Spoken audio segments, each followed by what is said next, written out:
One situation where covariances show up is when we try to calculate the variance of a sum of random variables.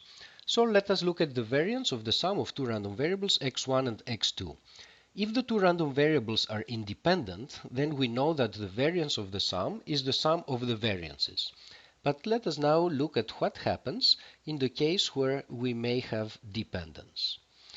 By definition, the variance is the expected value of the difference of the random variable we're interested in from its expected value squared. And now we rearrange terms here and write what is inside the expectation as follows. We put together x1 with the term minus the expected value of x1, and then x2 together with negative the expected value of x2.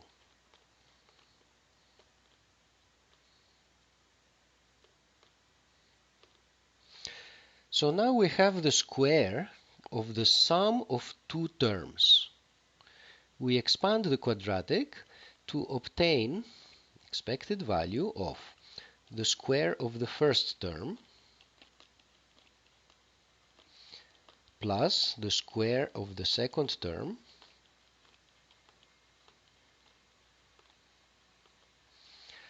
plus 2 times a cross term.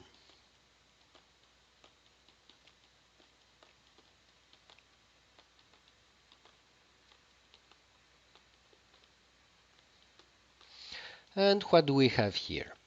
The expected value of the first term is just the variance of x1. The expected value of this second term is just the variance of x2. And finally, the cross term, the expected value of it, we recognize that it is the same as the covariance of x1 with x2. And we also have this factor of 2 up here. So this is the general form for the variance of the sum of two random variables. In the case of independence, the covariance is 0, and we just have the sum of the two variances. But when the random variables are dependent, it is possible that the covariance will be non-zero, and we have one additional term. Let us now generalize this calculation. Here is for reference and comparison the formula for the case where we add two random variables, but now let us look at the variance of the sum of many of them. To keep the calculation simple, we're going to assume that the means are 0, but the final conclusion will also be valid for the case of non-zero means. Since we have assumed 0 means, the variance is the same as the expected value of the square of the random variable involved, which is this one.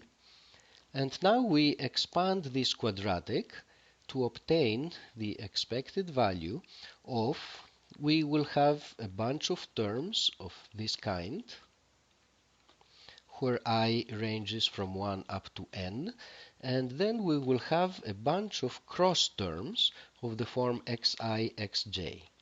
And we obtain one cross term for each choice of I from 1 to n, and for each choice of j from 1 to n, as long as I is different from j. So overall here, this sum will have n squared minus n terms. Now, we use linearity to move the expectation inside the summation. And so from here we obtain the sum of the expected value of xi squared, which is the same as the variance of xi, since we assumed 0 means. And similarly here we're going to get this double sum over i's that are different from j of the expected value of xi, xj, and in the case of 0 means again, this is the same as the covariance of xi with xj. And so we have obtained this general formula that gives us the variance of a sum of random variables. If the random variables have zero covariances, then the variance of the sum is the sum of the variances, and this happens in particular when the random variables are independent. For the general case where we may have dependencies and non-zero covariances, then the variance of the sum involves also all the possible covariances between the different random variables. And let me finally add that this formula is also valid for the general case where we do not assume that the means are zero. And the derivation is very similar, except that there is a few more symbols that are floating around.